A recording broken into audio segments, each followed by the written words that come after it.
Greetings Internet, welcome to Aaron Plays, and I hope you're doing fantastically well. In this episode I'll be continuing First Winchester, the great battles of the American Civil War, Death Valley. There's lots of titles there. So this is the 9 AM turn continuation, which is the last turn of the actual game. So if you're not sure what's going on, you've just joined this video, go and check out the other ones and you'll understand what's going on. Actually might be an advice for me, maybe then I'll understand what's going on. However, let's go back to the table and yeah, let's start moving some counters.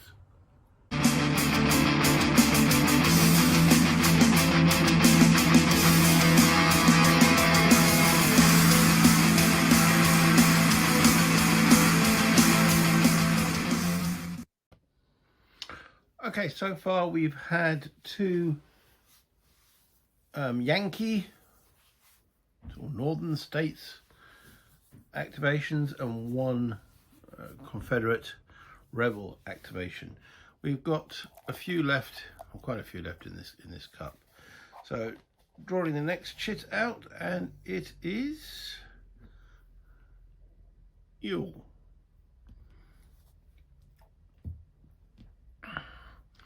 Okay, Ewell's got two brigades, which is Trimble and Taylor. So you've got Trimble over here, who's in command of Ewell, and Taylor, who might not be, definitely not. So Ewell has got two chits in there, and he hasn't got any modifiers, so we know that Taylor, who's out of command, is only going to get one activation, and Trimble will get the two. The colours for those, well, Taylor is a sort of purplish and Trimble is yellow. So my little cubes, you know I love them. I will stick those on the little chart there because I will be activating both brigades in this activation. So it's Ewell and the cavalry. Again, if you're not sure why I'm doing that, advise go watch some of the other videos I'll explain. Okay, so the first guy I think we're going to bring up is Taylor, who's got himself in a little bit of a mess over here. Let's zoom in. Let's see what he's up to. Well, he's got two regiments. He's got himself and his other regiment here that both are in command, and then he's got three other units sort of staggering up the road way over here. Why, I hear you ask? Why? Well, they were originally on a march all the way along this road. Let's just zoom out a bit.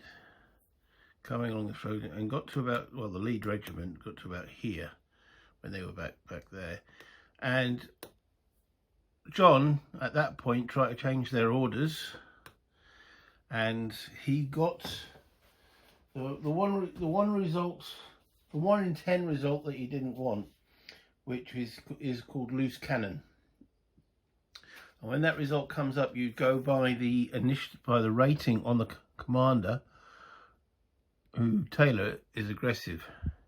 So he changed his orders to attack because there were enemies within range, which then caused all of these guys who were in march and moving quite swiftly along this road to go into attack formation, and they're now struggling through this awful terrain because they can only move at half movement rate when they're in attack, whereas the two lead units were out of that horrible terrain and come swinging in to hit the Union in the flank here.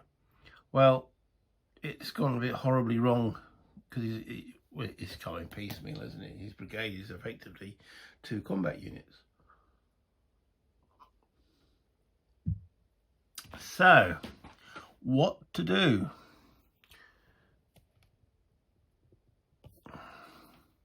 He's also in here the wrong way around. He's actually disordered as well. Disordered. And facing that way rather than this way. That's because he actually followed through on an attack. So it's been a swirling fight in and around this area. And there's one unit here that's in good order. It's facing 1, 2 Union units. So let's bring up these guys from the rear. And this artillery does belong to, but they're all attached to Trimble's brigade. Now, there is a standard rule set which says that, the actual main rule set, which states that 1 battery of artillery can be attached to a brigade. But then there's special rules for this period in the Shendawa, in this game box, which states that 2 batteries can be attached to a division, to a brigade, which is these 2 artillery here. So where to start? Yeah, so we start with 2. So we'll bring up some of these as best we can. So one right at the back here. Now, so they're under attack orders, so they can only move half their move distance, their movement allowance. They could fire 1, 2, 3. Don't know why I've got 2 out of command markers on. Just making sure they're out of command as well, and out of command. Right, so they're going to fire at this unit. So it's 3 hex range. Rifle, oh no, it's muskets. No, it's out of range. Rifle muskets can fire up to 5 hexes. Muskets can only fire 2. So he's out of range. So in actual fact, 1, 2. That's probably the better move, keeps him out of the range of the artillery. This unit, crossing the stream, can't take advantage of the road because he's in march order. Attack order. Again, I've got 2 command units counters on that. Right.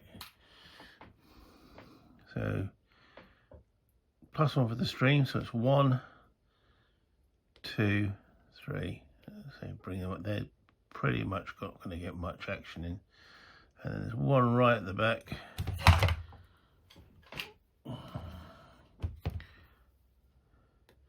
Moving through these woods, he's going to get 1 hex of movement. Unfortunately, you can't take units individually. The cavalry you can, especially the Union cavalry, but these guys are following the orders that they've been given by the brigade commander. Okay, so this regiment here is going to fire, he can fire maximum 7 increments. He's going to fire all 7 into the flank of this unit here. Muskets gives him a +2. It's prep fire because he's not moving, so it's +3. And it's down the flank, so it's +4 on that shot. 4 +0. Oh, great. Build it all up, and then the dice say. So 6 to 8 with a 4. That's a little d on that unit. Now he's got to take a UDD.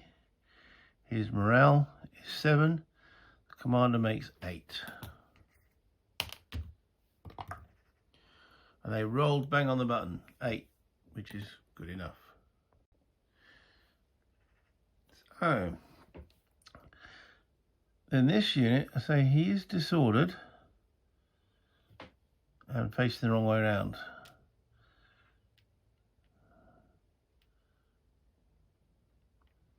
I think we'll just try and recover his morale. His morale is 6. With Taylor makes 7. He rolls a 6, so they recover good order.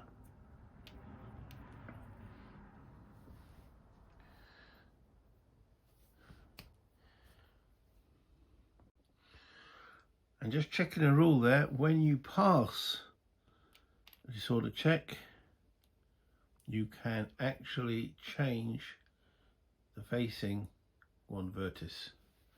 So he will change from facing the wrong way a little bit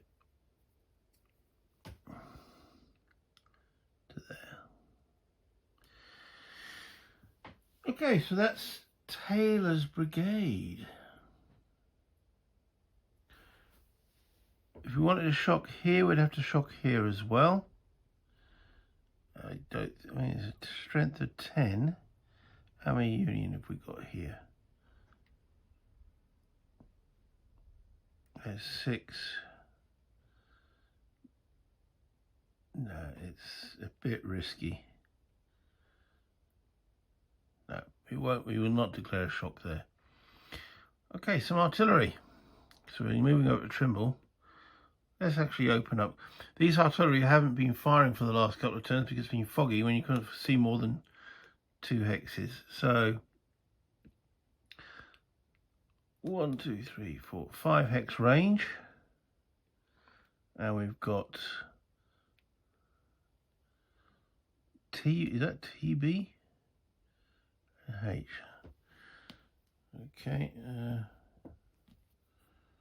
TB and H. So let's have a look what they actually are. So TB is a 3-inch rifle and H is a howitzer. Now 5 hex range, the TB is 0 modifier and the H is actually a -1. So we're going to fire them separately, which we're allowed to do into, now that is a flank shot on there. So we'll fire the 2 steps each. So we'll fire them independently. So we know this is not a mass target because it's lost 3 steps already. So there's only 6 in there. And it'll be on the actual artillery table. So modifier, we'll do the H12 first. So it's -1 for the range, +1 for coming in the flank. So it's a straight shot. Rolled an 8. 8 with it's only 2 steps. So that's a little D. So sort of check on that unit's morale, which is currently at 6. They're on a 5, so they're fine from that shot. Then from the 3-inch rifle, no modifier for the range, but +1 for the hitting in the flank. Rolled a 6. 6 with 2 is D -1. No, I rolled a 6 + 1 is a 7. My bad. Is a D. Again, test on the 6 morale. Rolled a 0. They're fine under this artillery fire. Then this battery opens up. Now there's some TBs, howitzers, and P10s, all having different. Well, the TBs and the TBs and the P10s have the same modifier, so they might as well fire combined. So that would be a total of 3 strength, and then the howitzer will fire separately. So we'll do the howitzer first, 1 step, still 5 hex range, still into the flank. So it's at +1. Yeah, +1. I rolled a 9. All right, that's right. It's -1, so it's a straight roll. +1 for the flank shot, -1 because it's the range of the howitzer. So it's 1 step at 9 is a little D. Roll a 6. They roll a 2. They're taking this, and then 3 steps at +1. Well, the 3 becomes a 4, which is D -2. They rolled an 8, take away 2 is 6. So that was the time to roll a cruddy dice. So, yeah, all that artillery, no effect.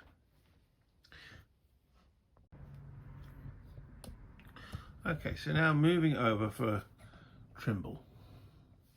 And what is going on with his division? His brigade. I do.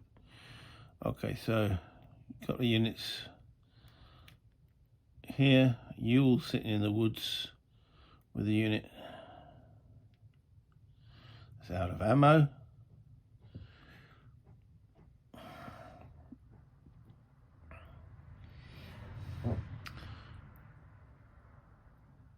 Well, don't need ammo to go in with the bayonet, do you?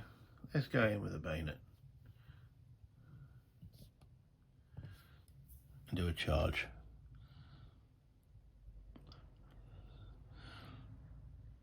So you get a free vertex change, which he'll do, and go there.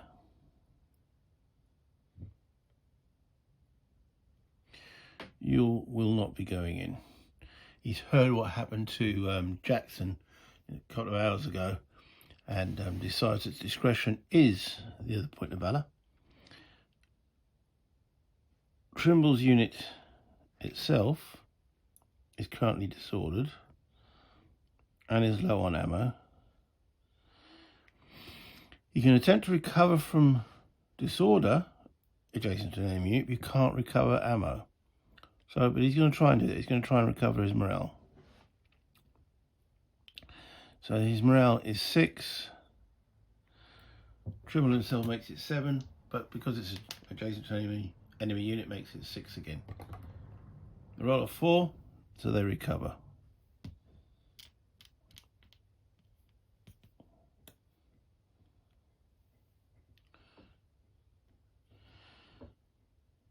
This unit here will try and recover his morale. His morale is 6. He rolls a 5, he's fine, and he can recover his ammunition level.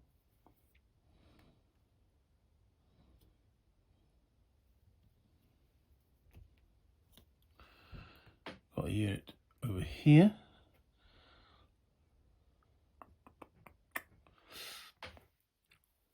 Don't really need him there. So you can get 1 vertex change for free. Then 1, 2,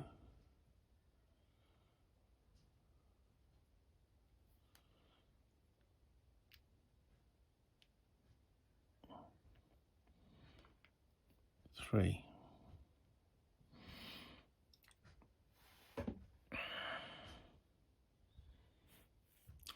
Now you got this regiment here. That's going to move up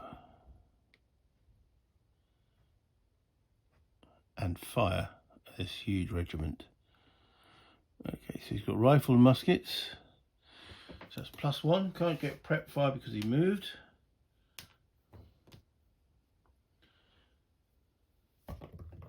Rolls of 5, which gives him low ammo. Yeah, natural roll of 5. He's got +1, making it 6 on the shot. 6 with small arms is D +1. So he's hoping to make this unit, which has got quite low morale. It's only got 5, and it's D +1. The roll of 6 becomes a 7. They disorder. The morale drops to 4. They can still fire though. So they are armed with rifle muskets as well, +1. And this effect of this fire is before they actually disorder. So it's +1 for the rifle musket, +1 for prep fire. However, I have been forgetting the fatigue. It's -1 for fatigue. So a net +1. The Confederates aren't fatigued here. So it's a net +1. They roll a 9, and there's 7 of them. +1 is a 10. That's one step loss and a big D. So that's automatic, and he takes a step, and that big regiment just blew them away. Okay.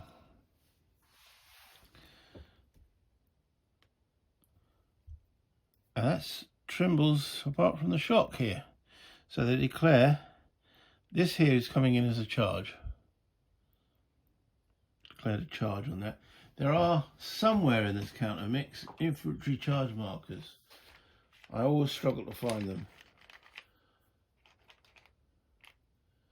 Somewhere. So I'm going to put a continued shock mark on them. I know what it means. Just a reminder that there was a charge there. So both of these units are shocking. Or should we just have the one hitting the flank? No, both are. Both are shocking in. Okay. So we go through that shock sequence. Which is the first up. Designate all targets as shock. We've just done. Perform retreat. Can't because they're under attack orders. There's no green. Defenders pre-shock cohesion check. Okay, so this is morale. And unit is disordered is +1. Defender's being attacked from the flank. He is. That's +2. And his morale is 6 with a +2. He rolls a 7. He's not happy. Not happy about this. It's rude, isn't it? When you hit him in the flank and from the front, when you're disordered, just very, very rude. So what is the result? Pre-shock cohesion check. He now does another check. If he passes this, he loses his SP, then retreats 1 to 2 hexes. If he fails, he routs. But there's no modifier this time. It's a straight roll on his 6. He rolls a 6. So he passes, he loses 1 strength point, and then retreats 1 to 2 hexes.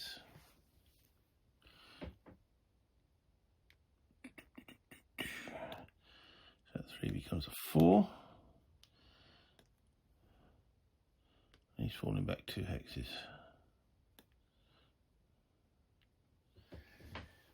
So what does that mean for the guys that just went boo and chased them away? Okay, so as they've retreated before combat, these units can advance here. They don't have to. I do believe that ends the shock resolution. So we managed to get out of dodge.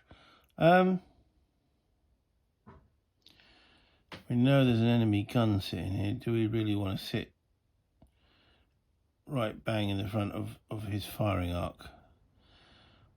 Well, we've got to push. We have to push with these Confederates. So the answer is yes. They can advance in and advance Avertis. So yeah, if they'd have failed that check, they would have routed. It's a bit scary. I believe that concludes Ewell's activation. So we go for the next chit. Yeah, they're all sitting there. Still quite a lot to go through. And it's Confederate cavalry. Okay, so the last video we drew the cavalry and we pulled them back out the line. So now we're going to see if we can actually recover some of their morale.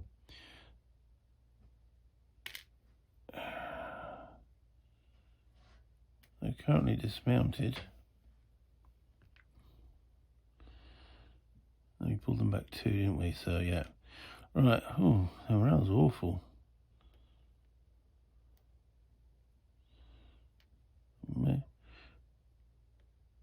Right, well, we'll try and recover their morale. So their morale is 4.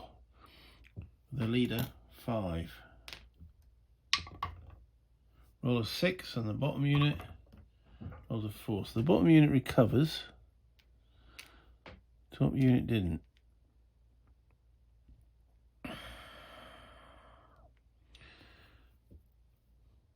The division will still be marked combat ineffective, but at least they recovered one of the units.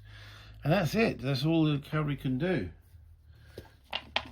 So next chit draw. And it's Jackson's division. Now we know there's only one chit in there for them due to that appalling efficiency draw. So let's move the camera across. There we go. What in earth is going on here? There are 3 divisions, 3 brigades, all of which are at fatigue 1.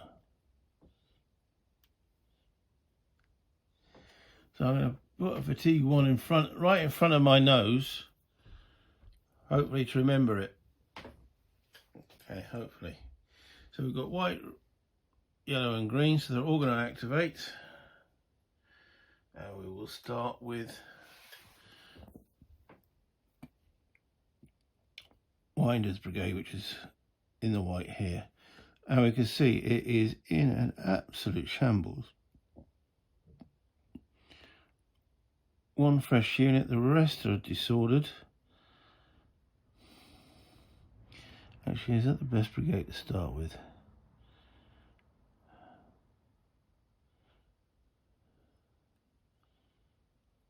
I think the Confederates have pretty much run out of steam up here. Okay. We're going to actually start with the Yellow Brigade, which is commanded by Fulkerson, but he was wounded as well. So this unit moves forward into here. Muskets will fire. So there's only 3 of them. Muskets is +2. That's it. +2. They roll a 3, becomes a 5. Which is, there's only 3 of them. With a 5, the little d. Can they, if that unit fails, he'll be going backwards. No, he passes. He will now open up. There are 7 increments. 12 to 8, 7 can fire through there. So it's 7. Musket again +2. Disordered is -1. And they are being classed on the wall. Another -1, that's 0. They don't get the prep fire because they are disordered. They roll a 6. There are 7 of them. They roll a 6. That's D +2 on the Confederate unit. Rolls a 1, so he passes. Okay, the other unit that's in that hex that was there, they're collapsed. I did sit the big fatigue one there, didn't I? And I didn't count it, but there was no net result. Dear oh dear. All right. This collapsed unit, he can't recover his morale.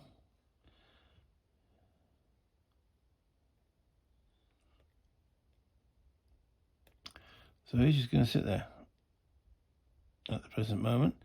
We have another yellow unit back here. And he's going to move forward. He's only got 2 steps remaining.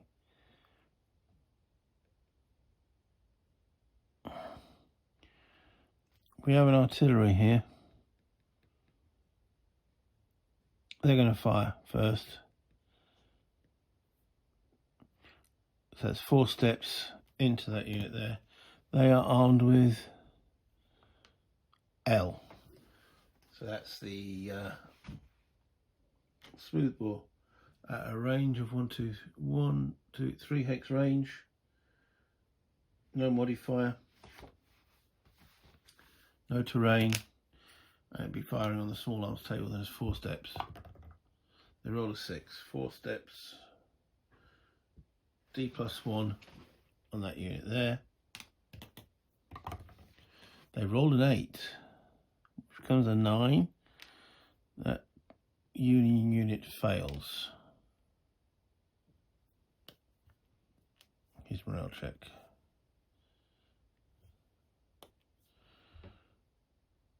So he's fired. This battery here we'll be able to see.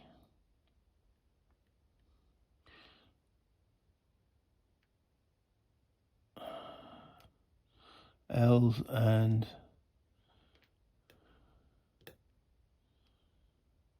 H12s. They're going to move and fire. So they can spend up to half their movement, which they will do, which is 2, facing change, 4, and will then fire. So there's a -2 to this shot. And then, they can't move that close. Definitely can't move that close. Can't move voluntarily within 4 hectares of infantry. They might as well fire from that position then. And as they are 1, 2, 3, 4 hectares away, H12 0, L is 0. So there's no modifiers. They might as well combine the shots.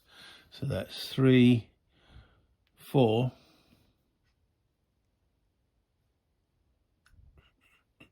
Confederates. They've rolled a 9.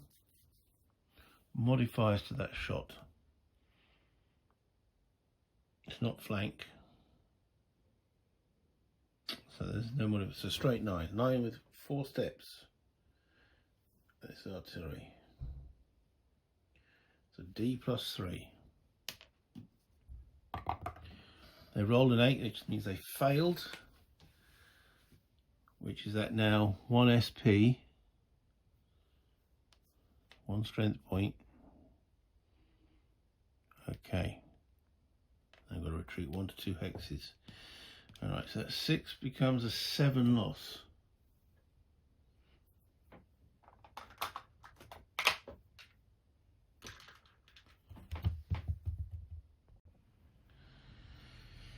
Which takes them below half strength. So they collapse.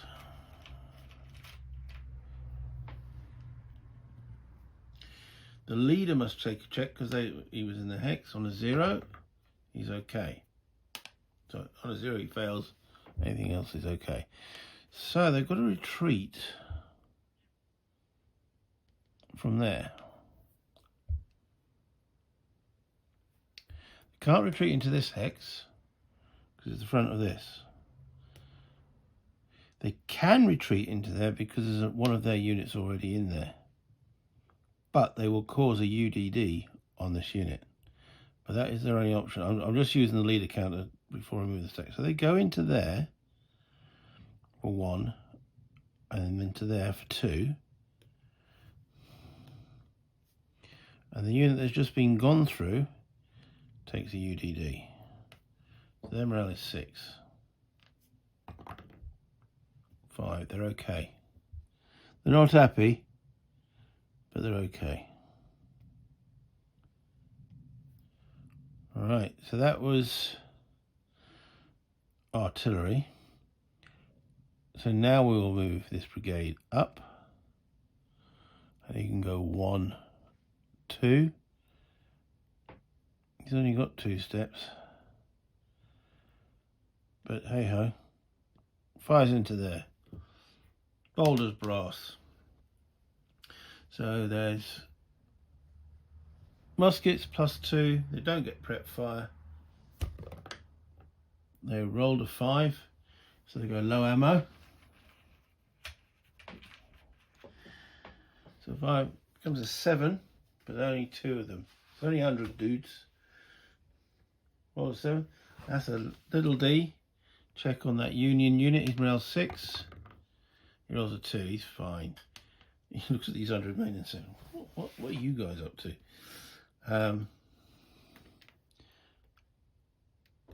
Right. Which means he can fire back. And he's got 6 steps with rifled muskets plus 1, prep fire plus 2.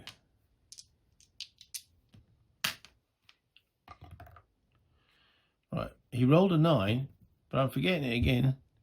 White is fatigue 1, so it's just +1.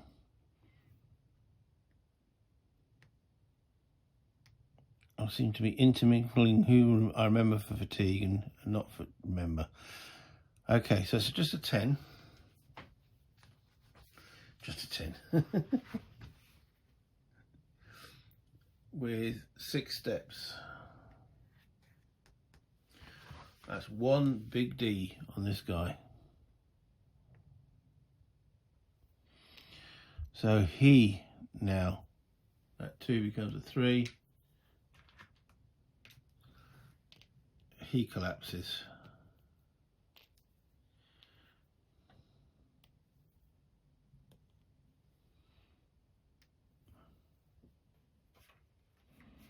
Because he's taken 50% losses.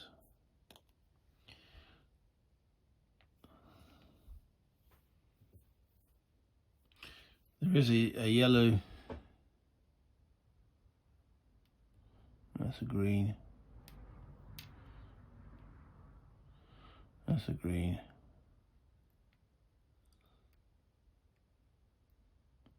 That's a white. There's a lot of units that are getting close to exhaustion. Okay, so that's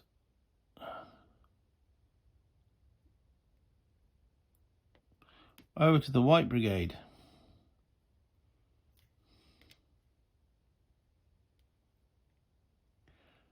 Disordered, but he's still quite. But he's okay. We need to get some traction here. He's disordered. He's out of ammo, and he gives the rebel yell.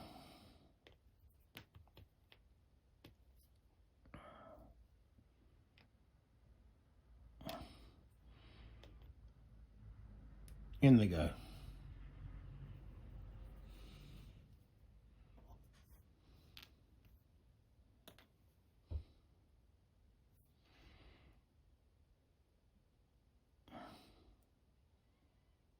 He's not out of command.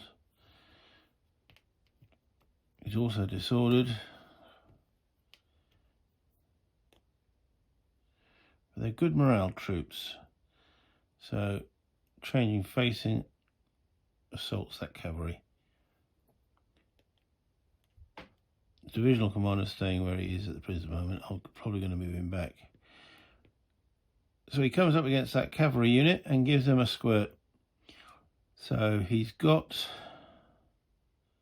6 steps, musket +2, disordered, and he's actually 2 up a minor slope. No, no effect to the shooting.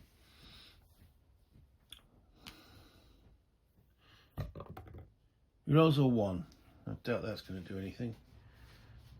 So I said he was at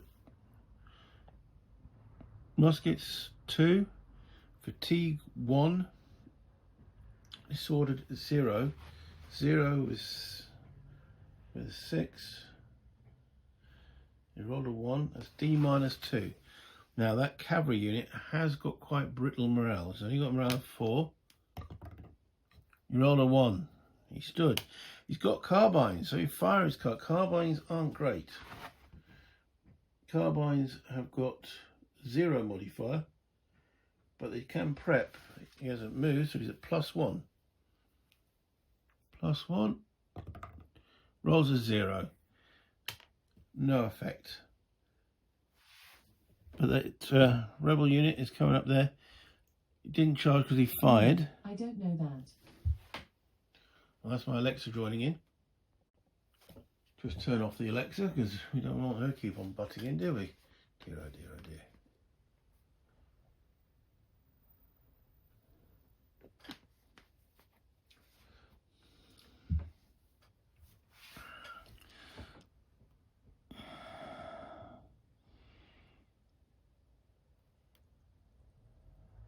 Facing change, up the slope.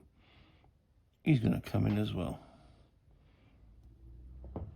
Picking on the little cavalry dude. Okay, rifle musket, +1. Disorder and fatigue, net -1. Rolls a 9. Comes an 8. 8 with 3 is D +2 on the little cavalry unit. He stands. He rolls a 2, becomes a 4.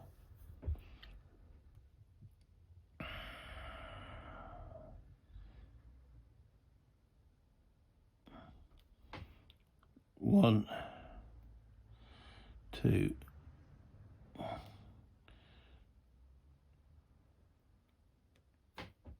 3.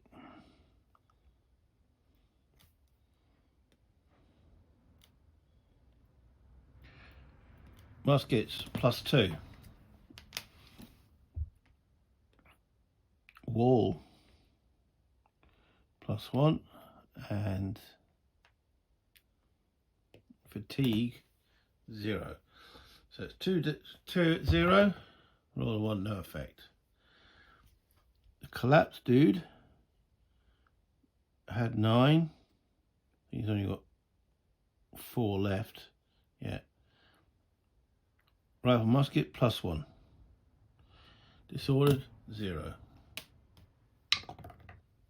Rolls a 5. Becomes now low ammo. But rolls a 5 with 4 steps. 5 with 4 steps. It's a little D. See, as you can see, these counters do add gain. I mean, this one unit here has now got obviously a collapse marker. He's out of command. Losses. Low ammo. They do accumulate counters. Anyway, that Confederate unit with morale of 8 rolls a 0. Loving it. Is that the entirety of the white? It is indeed. Okay, so we're going to shock attack with these 2 units here, this unit here, and this unit here. And this is all done simultaneously. We go through all the steps at the same time. Okay, so we've just done all designated the targets, perform retreat before shock. There are now he technically could, because he's not under attack orders. But we're going to let him stand. Defenders pre-shock cohesion check. So we now have to check all these guys. So this guy first, he's got no modifiers to that. So his morale is 4, and he rolls a 7. So he now disorders. This guy,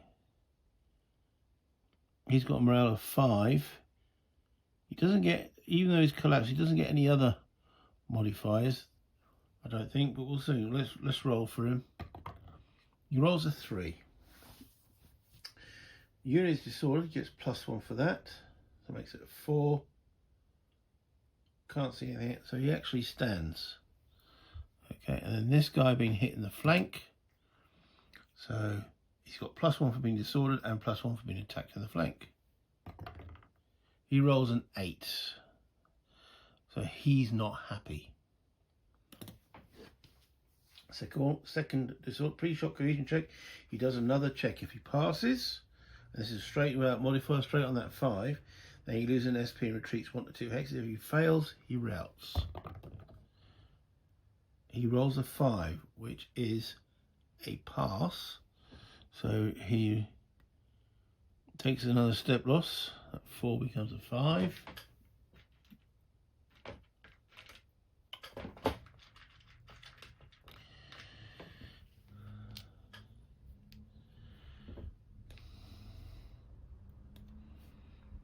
And then he's got to retreat 1 to 2 hexes. 1, 2 to there. Okay. So that's the pre-shock checks. And now on to the pre-shock reaction fire. Okay, so this dude here, he's going to fire 2 into each. Carbine, no modifier.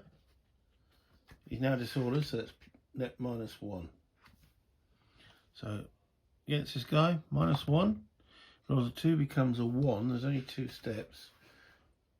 No effect. And on the other, he rolls a 5. So the unit becomes low ammo.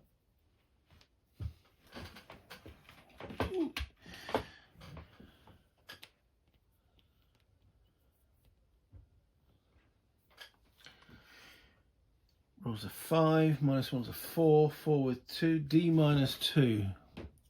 He's a 7. So if he rolls a 9, becomes a 7, he's fine. Okay, this guy's shooting. He's got 4 steps. He's a rifle, he's just rolled a 5 as well. So he now goes to no ammo. So he's no ammo, collapsed, uncomfortable. Right, so he's rolled a 5. He's a rifle with +1, disordered -1, and he was low ammo. So it's a net -3. -3 with 4 increments. D -2, their morale is 8. They ain't going to fail that. So that's all the defensive fire. Call it defensive fire. Defenders pre-shock reaction fire. Right, and now we resolve the shocks. So let's have a look. These two here, they've got a combined strength of, there's 6 there, and there's 3 there. So that's 9 to 4. So that's 2 to 1, which gives the Confederates a 2 up on there. Then, any defender disordered? Yes, that makes that a 3. Charge benefit, no one charged, they moved up and shot. Stacked with aggressive leader per terrain. Now he is, by the looks of that, no, he's on the same level as that dude. So he doesn't get the upslope. Any attacker disordered? Yes, so he becomes a 1.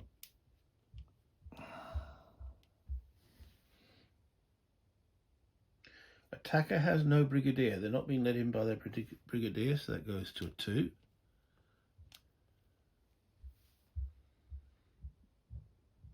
That's it.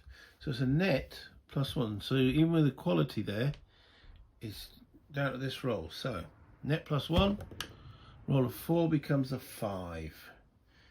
Defender retreats. Defending retreats 1 hex and is disordered. So he retreats 1 hex and is disordered. Forgot his fatigue. Forgot his fatigue. Will that make a difference? It becomes a 4 rather than a 5. Bloody standoff. Each side loses 1 strength point. Total not from each unit and is disordered. Okay. So he now takes his first step loss. See how difference fatigue makes.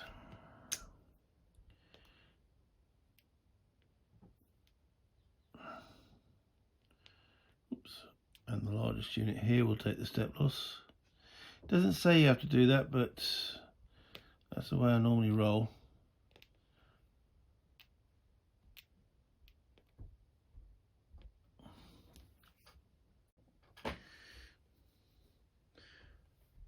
Okay.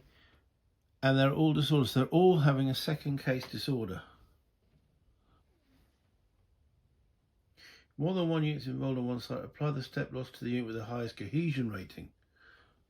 Okay, well, they both. Artillery is alone. There's no artillery. All right, so they both take second case disorder. Shock result tables.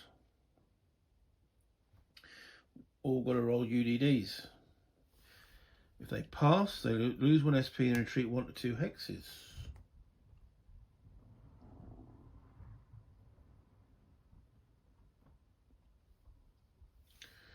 Oh dear. Okay, we'll start with this dude. Round 3. He rolls a 4, so he fails. He routs. He just gone, dude. Okay. This unit here. He rolls a 1, he passes. So he loses 1 SP.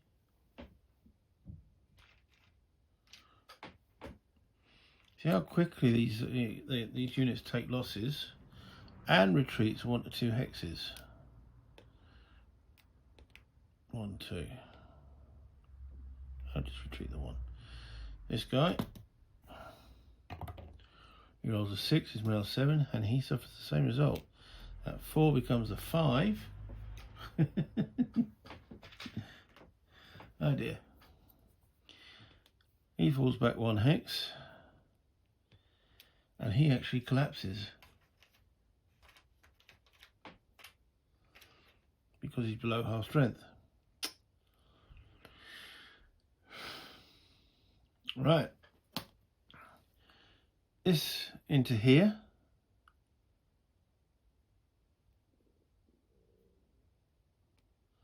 Right. What's he got? 1 step. Sorry, 2 steps. 2 steps against 4. That's not so good. Well, we declared it. I can see the collapse makes any difference, does it? And he's sitting on the wall there, behind the wall. Does that have any difference?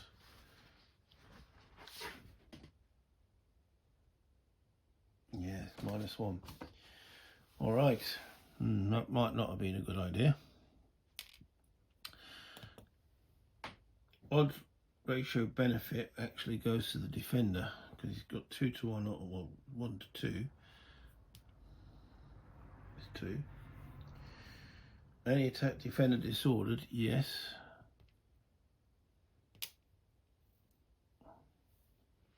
There was no charge, no leader. Sorry, not stacked with aggressive leader per terrain. So he's not getting any terrain benefit. So to this guy, odd ratio 2. Any attacker disordered, no. Attacker has no brigadier.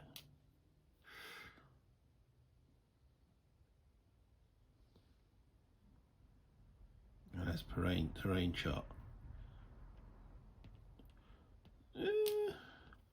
Net -3. That is sounding desperate, isn't it? Net -3. Rolls a 9. That's when you need it. -3 is between defender retreats. Right. Defender retreats 1 hex and is disordered. Now there is something about collapsed units, so let me check the rules. Okay. By the way, just as I did take fatigue into account mentally, though I didn't add it on here, because both sides are suffering from fatigue. So he's got to retreat 1 hex and take another disorder. He's already disordered. So let's see. He's got to pass this, and he takes an SP loss. If he fails, he routs. He rolls a 9. That's him gone. Yeah, he's easy going. This Union force is collapsing.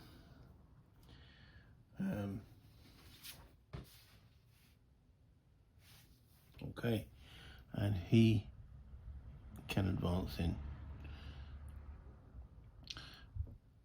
And this guy is target routed. They fell back there. So similar to what we had over with Trimble's brigade, he can advance in, but that's about it. So So he will advance in and change his facing one vertex to there.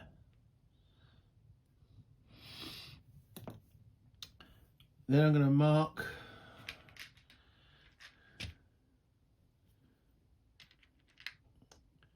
that was the White Brigade. They've engaged in shock, and they've engaged in shock. And then we have post-shock, so that unit becomes disordered. And the one, this is only affects the attackers. Disordered units lose a step. That's heavy.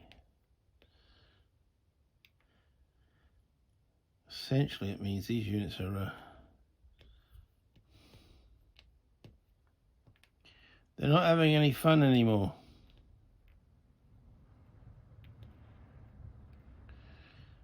Okay, and that means he's collapsed.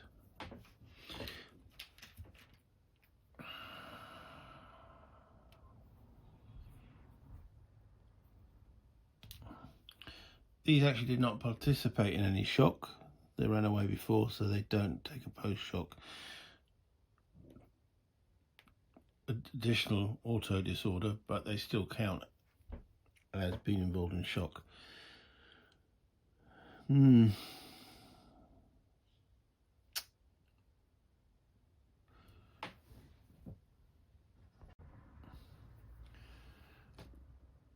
just leaves Campbell's brigade, which is actually down to one unit who is disordered.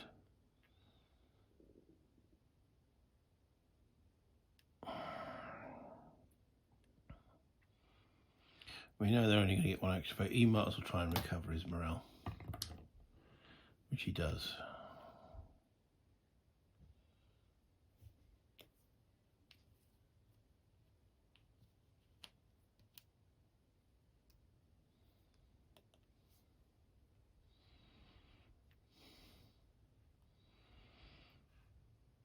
Well,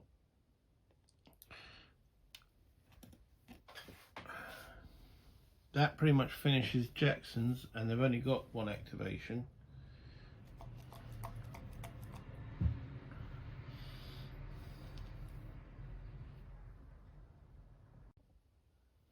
Okay, I think I'm going to call that a day. I've gone through quite a few of the rules and covered most things. This is just turning in now into, I mean, if I was in charge personally of the Confederate forces, as in reality, I would pull back now. My army is shattered.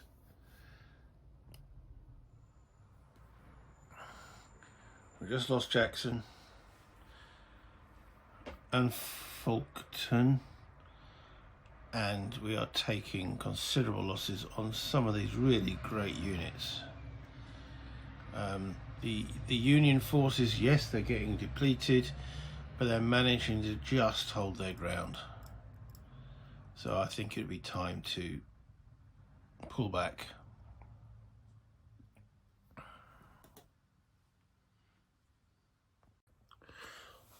Well, there's 5 chits left. Is there? There's 6 chits left in the pot. Ewell has got 1, and Confederate cavalry have got 1. Well, the cavalry aren't going to do any much rather other than sort of recover and dismount. Ewell is probably, he can't really get through what's left of the Union there. A lot of his units are disordered, so he's not going to really go that far. Williams has got 2 chits still in there, but he's activated his units twice already. He could activate them again, accrue more fatigue, but, well, again, their position is to hold, which they've done. And there's 2 Union cavalry. Well, 1 Union cavalry just got routed. All right, he was dismounted, but he was given short shrift. But he held the position in a way that the 2 Confederate units that were attacking him had run out of steam and taken maximum losses as well. So the exercise has been done, which was just show you guys how this game plays, the command system. We've done 2 videos now of action. It's not a fast-moving system. Playing something like some of the bigger battles, like 3 Days of Gettysburg, the full thing. I mean, even on this one, there was, well, 6, 7, 8, 9, 10, 11, 12. There was 12 chits in the cup. I dread to think how many is going to be in Gettysburg. I've done Red Badge of Courage to completion, and that had sometimes a cup of at least 20 odd chits. And when you get them this close, yeah, it does get quite fiddly, action intensive, and those stacks seem, you're getting losses, fatigue, collapse, ammunition, out of command. There's a lot of markers, but still, I think it's a cracking game. Every time I play it, there's something interesting happens. The rules are complex, and without a doubt, we're talking, what, 50 odd pages of rules? Something like that, 48. 52. Okay, and then you've always got index. So you've got, there's 44 pages of rules, quite lots of charts and tables and such forth, and the special rules for the actual battle, which changes rules from the core. It's not for the faint of heart.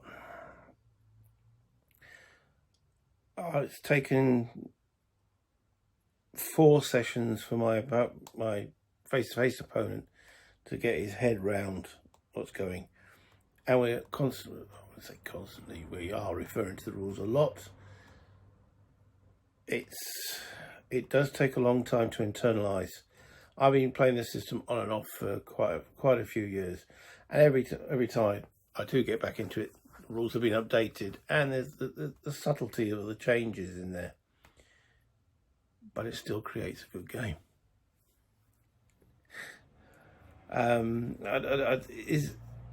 There's no real way around it. There's so much going on with the units, the facings, location. I say that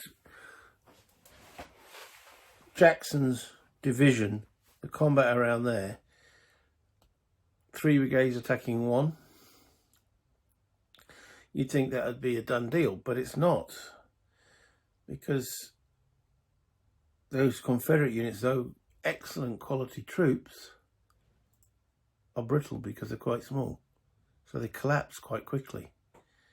No matter how good your morale is, if you're taking hits and guys are running away or dying and such forth, you're going to take hits, and eventually those units become unable to sustain the push, and that's what happened.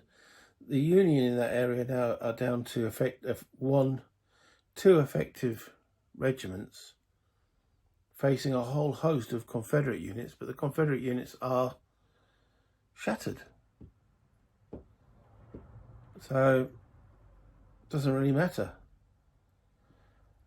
Against Ewell with Trim and what's his name, Donnelly, Ewell couldn't really get going. It didn't help that the 1 brigade of Taylor, which was the reinforcement brigade, when he changed orders, they went apeshit, which was amusing, but effectively 3 regiments, 3 good quality regiments, haven't been able to get into the fight, which again would have tipped the balance probably. The fog was interesting, did create quite a lot of problems. It's a battle that can be replayed. There are different ways to approach this. the Confederates coming on initially very tired. A lot of their units, brigades are fatigued. Do you push anyway, just to get through? Or as my opponent did, he rested them. Different ways to attack. He came full on, frontal assault, 3 against 1, should be a done deal. Didn't turn out that way. It should have manoeuvred a bit more around the flank. So I think this as a scenario is infinitely replayable. Oh, I'll say infinitely, definitely replayable, but maybe not infinitely. But there's so many other scenarios in the box. Yeah, there's 10, I think. So there's a lot of gameplay in that box. Even when we've done first Kernstown, we've done now this one. The next one will be Cross Keys. So they're all nice little size, fit on my table. They play, I wouldn't say quickly, because they definitely don't play quickly. This system just doesn't play quickly. But they play in an interesting and challenging format that I just love. Anyway, so this was a request put out by some of you in the comments section. I hope that it has added to the plethora of other videos out there on how to play this system. I hope I didn't get too many rules wrong other than the fatigue, but I did get it wrong for both sides. Thank you for watching. Enjoy the rest of your day, and until next time, bye internet.